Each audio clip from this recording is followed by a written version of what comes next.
When Gough Norrington's wife Sheila was dying from terminal bowel cancer, her oncologist recommended a drug they believed could extend her life by precious weeks, if not months. At first, her NHS trust refused to fund it and only agreed after the couple appealed. But Gough says they felt excluded from that decision-making process, as all communication had to be in writing, and they couldn't put their case in person. If you go to a court of law in a criminal proceeding, you're either allowed to present yourself or represent yourself, or indeed have somebody represent you. And it just seemed fundamentally wrong that you couldn't put forward a case that was even more important than perhaps a court of law, because it was affecting your life. The concerns expressed by Gough and others like him were already recognised by his PCT, NHS West Kent. But here the Trust is changing its decision-making process to make it more accountable and transparent.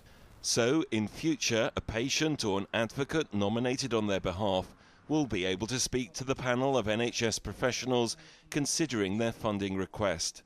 There'll also be greater clarity as to who can apply for funding and how the decision-making process itself operates. And patients will be told the outcome of the hearing at the same time as their consultant. What we've heard when we've been talking to our patients is that they want to feel involved in the process. They want to understand how their decisions are being taken and have that explained to them.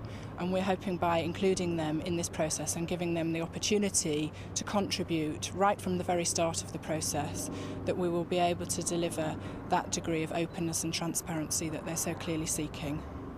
Of course, each individual case for special funding must still be considered on its own merits, and not everyone will get the outcome they desire.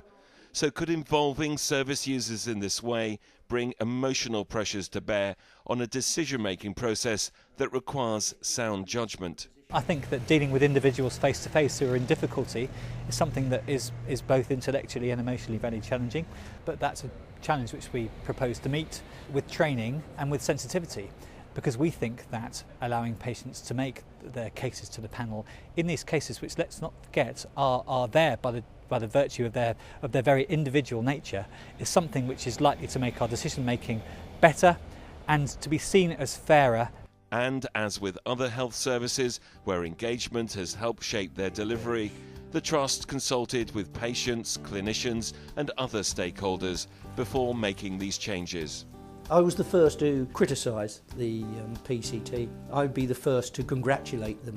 They were aware that the system perhaps wasn't producing what it should do. They have been prepared to listen. They've consulted very, very widely. So I think the whole thing is much more open, it's much fairer, and it's certainly far, far more transparent than it ever was before.